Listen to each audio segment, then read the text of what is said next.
दुनिया के लगभग हर समाज में नैतिकता के मूल सिद्धांत धर्म से जुड़े रहे हैं। धर्म हमें बताता है सही क्या है और गलत क्या है, हमें क्या करना चाहिए और क्या नहीं। हिंदू धर्म में धर्म का व्यापक अर्थ है, जैसे जिसमें सत्य, अहिंसा, दया, परोपकार आदि शामिल है। ईसाई धर्म के 10 कमेंडमेंट्स, इस्लाम के 5 स्तंभ और बौद्ध धर्म के अष्टमार्ग, ये सभी मनुष्य को एक रूपरेखा देते हैं कि जीवन कैसे जिया जाए। ईश्वर के विचार से प्रेरित नैतिकता अक्सर ऐसी होती है जहाँ न्याय का, पाप पुण्य का, स्वर्ग नरक का, पुनः जन्म या अंतिम निर्णय का भय होता है। लोग सोचते हैं अगर मैंने गलत किया तो भगवान देख रहा है, या मैंने अच्छा किया तो भगवान इनाम देगा। इस दृष्टिकोण के अनुसार ईश्वरहीन संसार में किसी भी दुष्कर्म की रोकथाम कौन करेगा? अगर कोई अपराधी माने कि कोई सर्वशक्तिमान न्यायकर्ता नहीं है, तो क्या उसे कुछ भी करने की छूट नहीं मिल जाएगी? दूसरी ओर अनिश्वरवादी, एथियस्ट या अज्ञेयवादी एग्नोस्टिक सोच के लोग कहते हैं कि नैतिकता और सदाचार केवल धार्मिक या ईश्वरीय डर पर आधारित नहीं होने चाहिए। उनका कहना है कि इंसान खुद अपने विवेक, तर्क व सामूहिक भलाई के लिए नैतिक आचरण कर सकता है। सुनने में आता है कि ईश्वर की अनुपस्थिति में भी नैतिकता का आधार तर्क, सहानुभूति, सामाजिक समझ, शिक्षा और अनुभव हो सकते हैं। जैसे जैसे समाज में शिक्षा और विज्ञान का प्रचार हुआ, लोगों ने यह मानना शुरू किया कि नैतिकता एक मानवीय सोच भी हो सकती है, यानी दूसरों के साथ वैसा व्यवहार करो जैसा तुम अपने लिए चाहते हो। यह नियम भी धर्म से इतर मान्य हो सकता है, क्योंकि यह सामाजिक समझदारी है। और आखिरकार यहाँ सवाल उठता है, नैतिकता का मूल क्या है? क्या वह सामूहिक सहजीवन और सहानुभूति जैसी जैविक प्रवृत्तियों से जन्म लेती है, या वह केवल ईश्वरीय आदेश का परिणाम है? अब कठिन सवाल आता है, क्या सचमुच अगर कोई भगवान ना हो, कोई अंतिम दंड देने वाला, तो इंसान बेहिचक अपराध कर सकता है? निजी स्तर पर नैतिकता और सामाजिक स्तर पर कानून, दोनों ही संदर्भ में सोचना पड़ेगा। व्यवहारिक रूप से देखें तो ज़्यादातर लोग अपने सभी काम केवल ईश्वरीय या उसकी सजा से डरकर नहीं करते।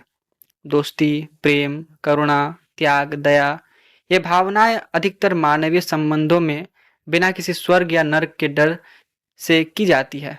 अगर कोई अपने माता पिता की सेवा कर रहा है, वह केवल भगवान के डर से नहीं बल्कि कृतज्ञता, प्यार और मानवीय जिम्मेदारी की भावना से करता है। फिर समाज में नियम कानून है, संविधान बना है, पुलिस न्यायपालिका है जैसे संस्थान बने हैं। यह सब भी समाज में नैतिकता बनाए रखने की कोशिश कर रहा है, जो धर्म या भगवान की सत्ता से परे से भी मजबूत है। आज के समय में कोई भी देश केवल धार्मिक नियमों से नहीं चलता। हर जगह संविधान और कानून अधिक सख्त हो गए हैं, और आज भी दुनिया में ऐसे अपराध है जो भगवान के नाम पर होते हैं। धर्म के नाम पर हिंसा, पाखंड, कट्टरता या पाखंडियों द्वारा दुष्कर्म, ऐसे में भगवान के अस्तित्व मात्र से नैतिकता की गारंटी नहीं मिलती। उल्टा कभी कभी उसके नाम पर अराजकता भी फैलाई जाती है। दूसरी तरफ जब वर्तमान समाज में न्यायपालिका, पुलिस और सामाजिक निंदा जैसी व्यवस्था है, तब केवल भगवान पर नैतिकता का टिका होना जरूरी नहीं रह जाता। अगर हम नॉर्डिक देश जैसे कि स्वीडन हो गया, नॉर्वे हो गई, डेनमार्क आदि को देखें तो वहाँ नास्तिक की दर सबसे अधिक है, पर परंतु हिंसा और अपराध की दर कम है। सामाजिक सुरक्षा अधिक है, नागरिक सुखी है। इससे यह सिद्ध होता है कि समाज धर्म रहित या ईश्वर रहित होकर भी नैतिक और सुखमय बनाया जा सकता है। ऐसे देशों में कानून, शिक्षा, नागरिक चेतना, सिविक सेंस नैतिक व्यवहार का आधार है। अब विरोधी पक्ष के तर्क भी देखें। कुछ विचारक मानते हैं कि बिना भगवान के किसी परम उद्देश्य, अल्टीमेट पर्पस के, नैतिकता का कोई अस्थायी आधार नहीं बचता। फिर क्या अच्छाई, बुराई, न्याय, अन्याय सब सापेक्ष हो जाएगा? यदि नैतिकता का आधार तर्क या बहुमत है, तो बहुमत कभी गलती भी कर सकती है। उदाहरण स्वरूप हिटलर के शासन में जर्मनी।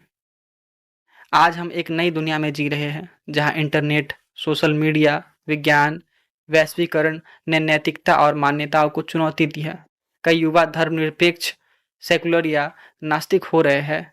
साथ ही सामाजिक न्याय, मानवाधिकार, लिंग बराबरी जैसी नैतिक विचार नए रूप से विकसित हो रहे हैं। अंततः यह कहना अनुचित होगा कि अगर भगवान नहीं तो सब कुछ जायज़ है। सच्चाई यह है कि नैतिकता मानव समाज, तर्क, संस्कार, कानून, सहानुभूति और शिक्षा का परिणाम है। अंततः यह कहना अनुचित होगा कि अगर भगवान नहीं तो सब कुछ जायज़ है।